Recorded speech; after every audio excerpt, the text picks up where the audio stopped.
एक नहीं बल्कि कई बार डॉक्टर रिपुदमन सिंह भदौरिया के दिल में यह ख्याल आया था कि बैंक खाते से सारी जमा पूंजी निकालकर और कुछ यहाँ वहाँ से जुगाड़ कर 10 लाख रुपए इकट्ठा करे और दे मारे उस कमबख्त ब्लैकमेलर राजा बाबू के मुंह पर, जिसके एक फ़ोन और सीडी ने उसके दिन का चैन और रातों की नींद छीन रखी थी।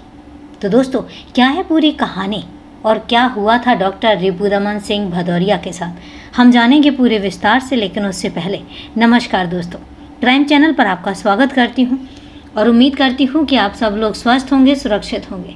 दोस्तों, कहानी में आगे बढ़ें उससे पहले अगर आप चैनल पर नए हैं, पहली बार वीडियो वॉच कर रहे हैं या अभी तक आपने चैनल को सब्सक्राइब नहीं किया है, तो सबसे पहले आप चैनल को सब्सक्राइब कर लीजिए और इसके साथ ही बेल आइकन प्रेस करना ना भूलें फर्दर नोटिफिकेशन के लिए। और इसके साथ ही कहानी में लास्ट तक बने रहें और कहानी के बारे में आपकी क्या राय है कमेंट करके ज़रूर बताएं। तो चले दोस्तों, अब आपका समय नहीं लेते और जानते हैं कि आज की ये पूरी कहानी आखिर है क्या। सोते जागते, उठते बैठते और खाते पीते एक ही डर उनके दिलो दिमाग पर समाया था कि उनकी और उस महाकमबख्त मनीषा की रंगरलियां वाली सीडी सोशल मीडिया पर वायरल हो गई तो क्या होगा। इतना सोचते ही उनके हाथ पैर फूल जाते और दिमाग सुन्न हो जाता। उनके दिमाग में यह बात भी आई कि अगर सीडी वायरल हो गई तो उनके सारे यार दोस्त, नाते रिश्तेदार, जान पहचान वाले ही नहीं, अनजान लोग भी ढूंढ ढूंढ कर उन्हें नफरत और तरस भरी निगाहों से देखेंगे। वे उनकी खिल्ली उड़ाते हुए कहेंगे कि यही है वह डॉक्टर जो मरीज ठीक करने के बहाने औरतों से अय्याशी करता है। लानत है इस सरकारी डॉक्टर पर, इसके पास तो महिलाओं को ले जाना ही खतरे वाली बात है। यह तो अच्छा करने के बजाय उन्हें हमेशा के लिए बिगाड़ देता है।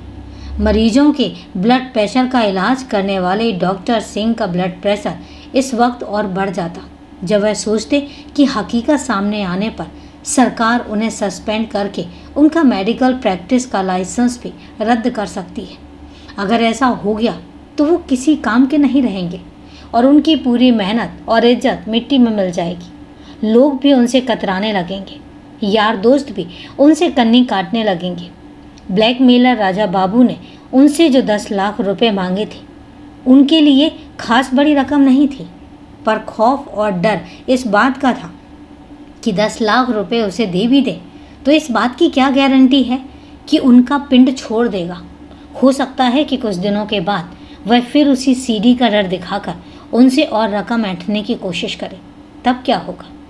चंबल इलाके के भिंड जिले के एक सरकारी अस्पताल में डॉक्टर रिपुदमन पिछले 4 दिनों से जिस कश्मकश से गुजर रहे थे, उसका रास्ता और मंजिल एक ही था कि जिंदगी भर इन ब्लैकमेलर्स के हाथों लुटते रहो और ऐसा नहीं कर सकते तो बेइज्जती का पंचनामा बनवाने को तैयार रहो। कोई और रास्ता उन्हें समझ नहीं आ रहा था। बात भी कुछ ऐसी थी जिसकी चर्चा या जिक्र वह किसी से कर भी नहीं सकते थे। रह रहकर वह 30 अगस्त 2017 की दोपहर को कोस रहे थे जब उनकी पहली मुलाकात मनीषा पाल नाम की युवती से हुई। उस दिन वह मरीजों से फुर्सत पाकर अपनी कैबिन में आकर बैठे ही थे कि एक बेइंतहा खूबसूरत 25-26 साल की युवती उनके कैबिन में दाखिल हुई। युवती की खूबसूरती का उन पर कोई खास असर नहीं हुआ, क्योंकि डॉक्टरी पेशे में आए दिन तरह तरह के मरीज डॉक्टरों के पास आते रहते हैं। उनका मरीज से रिश्ता 5-6 मिनट का ही होता है। बीमारी देखी, दवा लिखी, हिदायतें दी और बस बात खत्म। दोबारा मरीज उसी हालत में आता है जब उसे फ़ायदा ना हुआ हो। पर यहाँ बात कुछ और थी। मनीषा की तरफ देखते ही रिपुदमन ने निहायत ही पेशेवर अंदाज में कहा, कहिए क्या तकलीफ़ है। तकलीफ़ बहुत है डॉक्टर साहब, इसलिए तो आपके पास आई हूँ। मनीषा ने कुछ शोखी और कुछ परेशानी भरे स्वर में जवाब दिया तो रिपुदमन अचकचा उठे। उन्होंने रूटीनी अंदाज में मनीषा को मरीजों वाले स्टूल पर बैठने का इशारा करते हुए कहा, हाँ बताइए क्या तकलीफ़ है। इस थोड़ी सी देर में एक बात जो उन्होंने ना चाहते हुए भी नोटिस में लेनी पड़ी, वह युवती की टाइट जीन्स और उससे भी ज़्यादा टाइट टॉप। आजकल की मॉडर्न युवतियाँ छोटे शहरों में भी ऐसी ड्रेसेस पहनने लगी हैं, इसलिए उन्होंने इस बात से अपना ध्यान झटका और मनीषा की तरफ दोबारा सवालिया निगाहों से देखा। तो जवाब में मनीषा ने कहा तो कुछ भी नहीं, पर जो किया वह उनकी उम्मीद से परे था। मनीषा ने बेहद नज़दीक जाकर डॉक्टर से कहा, मेरे सीने में बहुत दर्द है। ऐसे लगा मानो विश्वामित्र के सामने कोई मेनका आकर खड़ी हो गई हो। उसको इतने पास देखकर डॉक्टर रिपुदमन ने अपनी आंखें बंद कर ली और एक पल के लिए कुछ सोचने लगे, और फिर खुद को संभालने में उन्हें चंद सेकंड ही लगे और वह संभल कर बोले, इसके लिए तो आपको किसी लेडी डॉक्टर के पास जाना चाहिए। क्यों? मनीषा बिंदास स्वर में बोली। लेडी डॉक्टर ही क्यों, आप क्यों नहीं? क्या आप दिल के दर्द का इलाज नहीं जानते? इस जवाब से उनकी समझ में आ गया कि लड़की सख्त मिजाज और बेशर्म भी है। तरह तरह के मरीजों से उनका पाला पड़ता रहता था, लेकिन ऐसी मरीज से पहली दफ़ा वास्ता था। समझाने और टकराने के अंदाज में वह बोले, देखिए कोई लेडी डॉक्टर ही आपको देख पाएगी।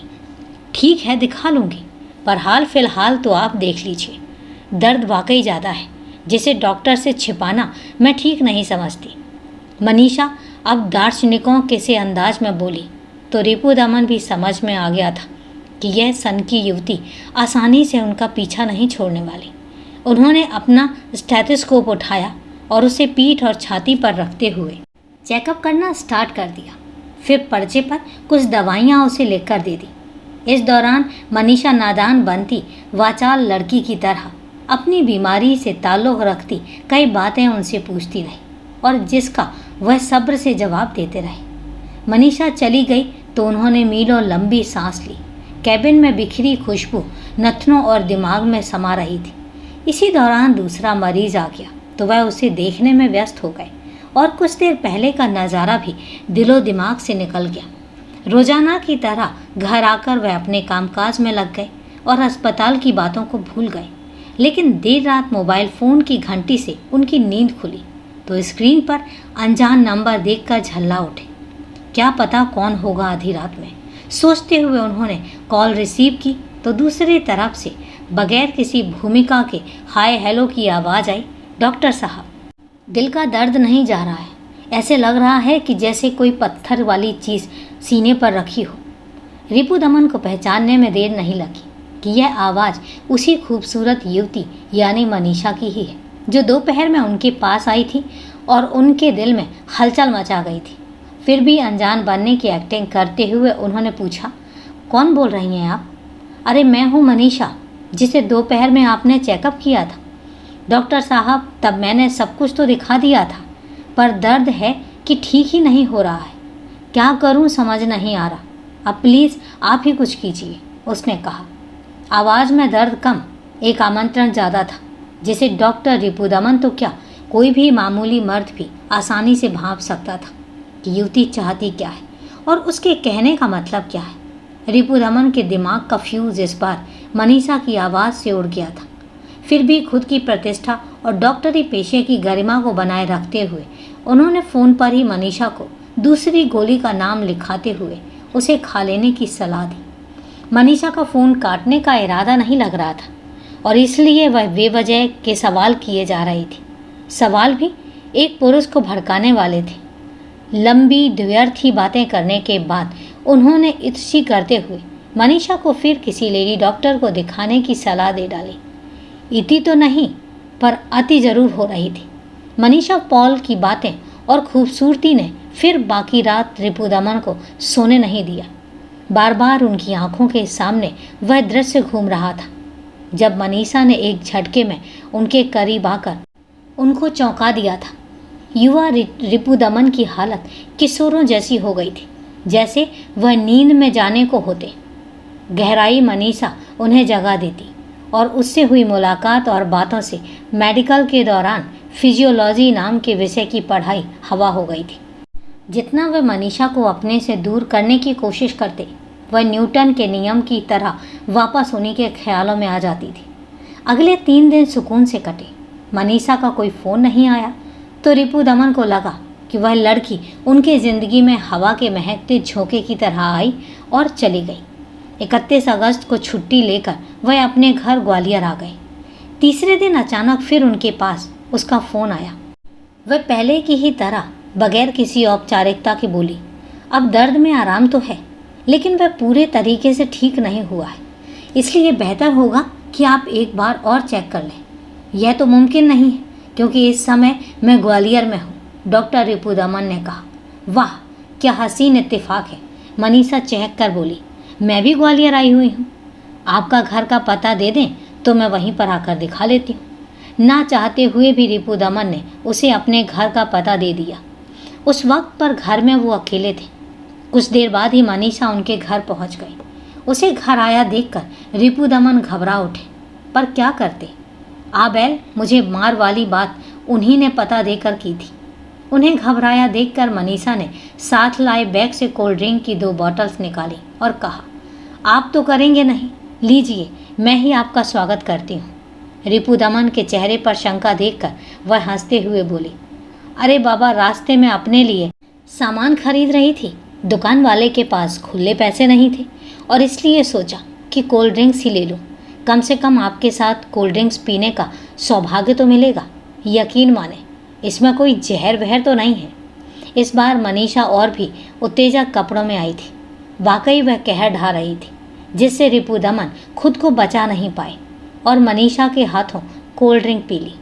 कोल्ड ड्रिंक पीने के कुछ देर बाद ही धीरे धीरे उन पर बेहोशी छाने लगी और इसके बाद उन्हें कुछ होश नहीं रहा कि कमरे में क्या क्या हुआ। जब होश आया तो मनीषा वहाँ नहीं थी। रिपुदमन याद करने की कोशिश भर करते रहे कि क्या हुआ था, पर याददाश्त ने उनका एक हद से ज़्यादा साथ नहीं दिया। अच्छी बात यह थी कि घर का सामान सलामत था, यानी मनीषा कोई चोरनी या लुटेरा नहीं थी। यह बात सुकून देने वाली थी। छुट्टी बिताकर ग्वालियर से भिंड चले आए, लेकिन फिर मनीषा का कोई फ़ोन नहीं आया और ना ही चेक कराने या दिखाने वह खुद आई, तो उन्होंने स्वाभाविक तौर पर हैरानी भी हुई। धीरे धीरे रिपुदमन फिर अपने अस्पताल की ज़िंदगी में व्यस्त हो गए और मनीषा की यादों का काफिला भी धीमा होता चला गया। 8 सितंबर 2017 को एक अनजान आदमी का फ़ोन उनके पास आया।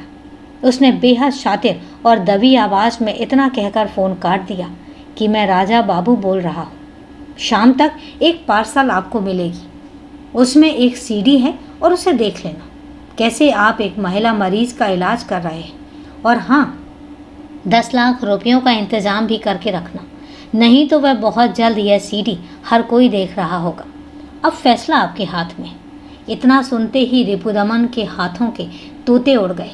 पल भर में ही वह सारा वाकया और माजरा समझ गए। धौंस सुनते ही उनका गला सूखने लगा और वह शाम होने का इंतज़ार करने लगे। फ़ोन करने वाले ने गलत कुछ नहीं कहा था। सचमुच शाम तक सीडी उनके पते पर आ गई थी। जैसे हाई स्कूल के बच्चे अपने रिजल्ट का इंतज़ार करते हैं, वैसे ही डॉक्टर रिपुदमन सीडी कंप्यूटर में लगाकर इंतज़ार करने लगे कि आखिर इसमें है क्या। पांव तले ज़मीन खिसकना किसे कहते हैं, यह उन्हें सीडी देखकर समझ में आ गया, जिसमें वह और मनीषा बेहद ही आपत्तिजनक हालत में थे। अब सोचने समझने के लिए कुछ नहीं रह गया था। एक गलती इतनी भारी पड़ेगी, यह उन्होंने कभी सोचा भी नहीं था। 4 दिन तो उधेड़ बुन में गुजरे, पर यह तय नहीं कर पाए कि अब क्या करें और कैसे इज्जत बचाएं। यह तो उन्हें साफ समझ आ गया था कि मनीषा अकेली नहीं है, क्योंकि फ़ोन किसी मर्द ने किया था और इसीलिए जाहिर था कि उसके और भी साथी थे। अब रिपुदमन को लगा कि वह एक गिरोह के चक्रव्यूह में फंसकर अभिमन्यु जैसे छटपटा रहे हैं। जब बदनामी झेलनी ही है तो क्यों ना एक दफ़ा पुलिस की मदद ले ली जाए। यह सोचते ही उन्हें उम्मीद की एक किरण नजर आई कि शायद पुलिस वाले उनकी मदद करके उनका बेड़ा पार लगा दें, और आखिर कोशिश करने में जाता ही क्या है। नहीं तो मनीषा और फ़ोन पर अपना नाम राजा बाबू बताने वाला शख्स तो जोंक की तरह उनका खून चूसते ही रहेंगे। 13 सितंबर 2017 की दोपहर डॉक्टर रिपुदमन सिंह हिम्मत जुटाकर ग्वालियर के एसपी डॉक्टर आशीष कुमार से व्यक्तिगत रूप से मिले और उन्हें सारी बात बताई। तजुर्बेकार एसपी साहब को माजरा समझते देर नहीं लगी कि डॉक्टर रिपुदमन सिंह ब्लैकमेलर्स गिरोह के चंगुल में फंस गए हैं। लिहाजा उन्होंने तुरंत क्राइम ब्रांच के टीआई दिलीप सिंह को मामला सौंपते हुए रिपोर्ट दर्ज कर कार्यवाही करने के निर्देश दिए। तेज तर्रार इंस्पेक्टर दिलीप सिंह ने डॉक्टर रिपुदमन सिंह की सारी कहानी सुनी। चूँकि डॉक्टर रिपुदमन ने ब्लैकमेलर्स को अभी कोई पैसे नहीं दिए थे, इसलिए उन्होंने तुरंत योजना बना डाली कि बेहतर होगा कि राजा बाबू नाम के ब्लैकमेलर को उनसे रकम लेते हुए दबोचा जाए। दिलीप सिंह ने अपनी टीम में एएसआई गंभीर सिंह, धर्मेंद्र और हरेंद्र के अलावा लेडी कांस्टेबल अर्चना कसाना को शामिल किया। योजना के मुताबिक अगले दिन डॉक्टर रिपुदमन सिंह ने राजा बाबू को फ़ोन कर दिया और वह उनसे पैसे लेकर मामले को निपटा दे। तयशुदा स्थान पर जैसे ही राजा बाबू रिपुदमन सिंह से ब्लैकमेलिंग के पैसे ले रहा था, आसपास छिपी पुलिस टीम ने उसे रंगे हाथों धर दबोचा। खुद को पुलिस की गिरफ्त में आया देखकर राजा बाबू की समझ में आ गया था कि अब खेल खत्म हो चुका है। इसलिए मार ठुकाई से बचने के लिए यही बेहतर है कि संगी साथियों के बारे में बता दिया जाए। लिहाजा उसने अपने साथियों के नाम पुलिस को बता दिए और उसकी जानकारी के आधार पर जल्द ही पुलिस टीम ने मनीषा पॉल के अलावा इनके तीसरे साथी अनिल वाल्मीकि को भी गिरफ्तार कर लिया। पूछताछ में पता चला कि राजा बाबू का असली नाम कृष्ण कुमार और मनीषा का असली नाम नेहा कुशवाहा है। नेहा कुशवाहा शादीशुदा है और वह उत्तर प्रदेश के उरई की रहने वाली है। उसने पुलिस को बताया कि उसने नर्सिंग का कोर्स किया है। नेहा की गिरफ्तारी की बात जब उसके घर वालों को बताई गई तो उसका पति राम लखन उरई से ग्वालियर पहुंच गया। उसने बताया कि अब से करीब 13 साल पहले नेहा ने उससे लव मैरिज की थी। मूल रूप से सूरत गुजरात की रहने वाली नेहा को सूरत में ही ऑटो रिक्शा चलाने वाले राम लखन से प्यार हो गया था। दोनों शादी करके उरई आकर बस गए थे। राम लखन ने यह भी बताया कि नेहा ने नर्सिंग का कोर्स नहीं किया है, बल्कि वह उरई के एक नर्सिंग होम में काम करने लगी थी और धीरे धीरे नर्सिंग का काम सीखकर नर्स कहलाने लगी थी। पुलिस वाले भी यह जानकर दंग रह गए कि एकदम लड़कियों से देखने वाली नेहा 2 बच्चों की मां भी है। उरई के नर्सिंग होम में ही नेहा की मुलाकात वहां के सफाई कर्मी अनिल वाल्मीकि से हुई थी। यहाँ काम करते करते दोनों ने महसूस किया था कि डॉक्टर लोग खूब रंगीन मिजाजी करते हैं।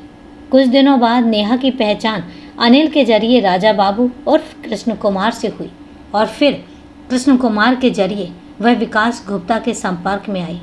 नेहा कब कैसे ब्लैकमेलिंग के धंधे में आ गई, इस बारे में राम लखन ने अनभिज्ञता जाहिर की। इस शातिर चौकड़ी ने योजना बनाई कि क्यों न डॉक्टर्स की रंगीन मिजाजी की वीडियो बनाकर उन्हें ब्लैकमेल किया जाए।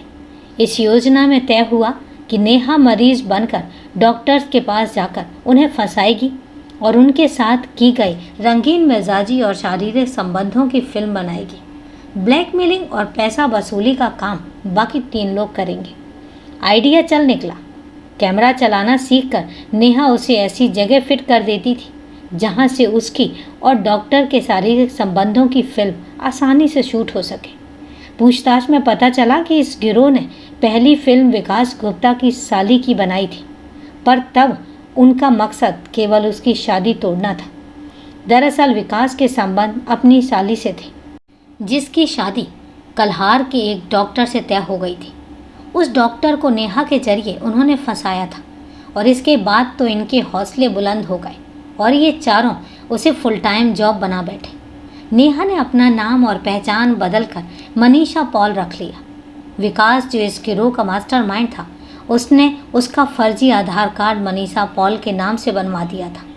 नेहा दिल की मरीज बनकर डॉक्टर्स के पास जाती और अपनी खूबसूरती के जाल में डॉक्टर्स को फंसाकर उन्हें शारीरिक संबंध बनाने के लिए उकसाती। डॉक्टर भी तो आखिर मर्द ही होता है और इसलिए जल्द ही नेहा के देह जाल में फंसकर रह जाते थे। यह गिरोह ग्वालियर, चंबल में ही अब तक 2 डॉक्टर्स से लगभग 15 लाख रुपए ऐंठ चुका था। भोपाल के एक नामी डॉक्टर से 25 लाख रुपए ऐंठने की बात भी इन्होंने कबूली और इसके अलावा 20 और ऐसे डॉक्टर्स के नाम बताए जो इनका अगला शिकार बनने वाले थे। इन डॉक्टर्स से संबंधित सारी जानकारी विकास ने कंप्यूटर में डाल रखी थी। इनमें ग्वालियर, झांसी और विदिशा के डॉक्टर्स के नाम हैं। यानी इस ब्लैकमेलर्स गिरोह के रोड मैप में सेंट्रल रेलवे के स्टेशन खास मुकाम थे। ये लोग फंसाए जाने वाले डॉक्टर्स की पूरी जानकारी पहले से ही हासिल कर लेते थे, जिससे शिकार करने में आसानी हो। प्राथमिकता उन डॉक्टर्स को दी जाती थी जो कुंवारे हों या अकेले रहते हों। और वे जल्द ही खूबसूरत महिलाओं के मुरीद हो जाते हैं। पूछताछ में नेहा ने भी सारा सच उगल दिया। उसकी निशानदेही पर पुलिस ने उसका स्पाई कैमरा यानी खुफिया कैमरा भी जब्त कर लिया। नेहा ने यह भी बताया कि जिसे अब तक महज 5,000 रुपये ही दिए गए हैं, बाकी रकम विकास गुप्ता के पास है। पुलिस ने विकास गिरफ्तारी के लिए कई जगहों पर दबिशें दी, पर वह मिला ही नहीं।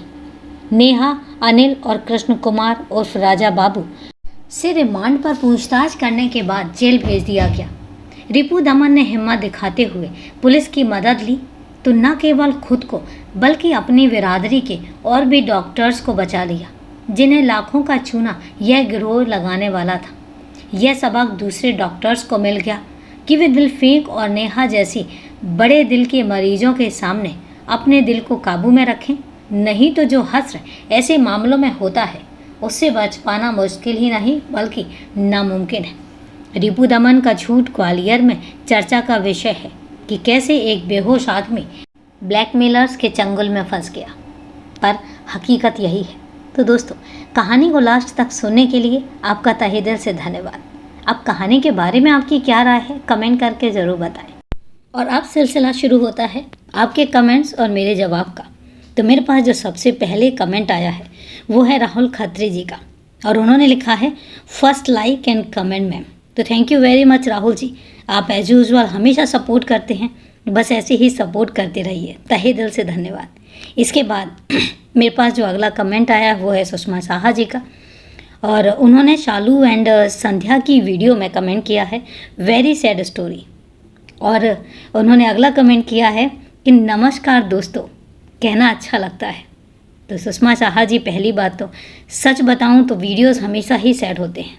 मैं भी जब रिकॉर्ड करती हूं तो कहीं ना कहीं दिल भारी हो जाता है, लेकिन वीडियो पहुंचाने का मतलब सिर्फ इतना होता है कि क्राइम हो चुका है, उसको हम बदल नहीं सकते, और ना ही जिसके साथ क्राइम हुआ है उसको हम बचा सकते हैं, लेकिन आगे आने वाले भविष्य में हम ऐसे क्राइम होने से रोक सकते हैं क्योंकि हम सतर्क हो सकते हैं। तो तहे दिल से धन्यवाद कमेंट करने के लिए, सपोर्ट करने के लिए और सहयोग करने के लिए। और इसके साथ ही आपने जो कमेंट किया है नमस्कार दोस्तों, अच्छा लगता है सुनना। तो चलिए, नमस्कार दोस्तों, अच्छा लगा आपका कमेंट सुन के, थैंक यू वेरी मच। और आप इतने स्पेशल हैं कि हमेशा कमेंट करते, हमेशा मुझे मोटिवेट करते हैं और अच्छा भी लगता है, तो थैंक यू वेरी मच। इसके साथ ही मेरे पास कमेंट आया है मोहम्मद एफ़ जी का, और उन्होंने लिखा है वेरी गुड प्रेजेंटेशन। तो मोहम्मद एफ़ जी, हमेशा की तरह आपके लिए स्पेशल थैंक यू। आप लोग सच में बहुत अच्छे हैं जो इस परिवार को सपोर्ट करते हैं, सहयोग करते हैं और मुझे आगे बढ़ने में मोटिवेट करते हैं, क्योंकि एआई वॉइस नहीं है और मुझे पता है कि मेरी ओरिजिनल वॉइस है। कई बार लिसनर्स को ये वॉइस जो है बड़ी ऑकवर्ड लगती है, कई बार मुझे कमेंट्स भी आते हैं कि ख़राब वॉइस है, व्हाटएवर जो भी है, बट इसके बावजूद भी आप लोग सपोर्ट करते हैं, सहयोग करते हैं, तो तहे दिल से धन्यवाद। बस ऐसे ही सपोर्ट करते रहें। इसके साथ ही सनी भंडारी जी का कमेंट आया है कि लालच में लोग अंधे हो जाते हैं। तो हकीकत बात है सनी जी कि लोग जब लालच में पड़ जाते हैं तो पता नहीं कैसे कैसे कदम उठा जाते हैं, पर मुझे एक बात समझ नहीं आती कि वो क्यों भूल जाते हैं कि क्रिमिनल कभी बच नहीं पाता। एटलीस्ट क्राइम करने के बाद आप पकड़े ही जाते हैं, हो सकता है थोड़ा सा वक्त लग जाए, और इसके बावजूद भी वो क्राइम करते हैं। ताज्जुब है, पर फिर भी तहे दिल से धन्यवाद सपोर्ट करने के लिए, सहयोग करने के लिए। तो आप सबका सच में दिल से थैंक यू। तो आज के लिए इतना ही, कल फिर मिलते हैं क्राइम की कहानी के साथ और सच्ची कहानी के साथ। तब तक के लिए सेफ रहें, सुरक्षित रहें और अपना ध्यान रखें। जय हिंद दोस्तों, जय भारत।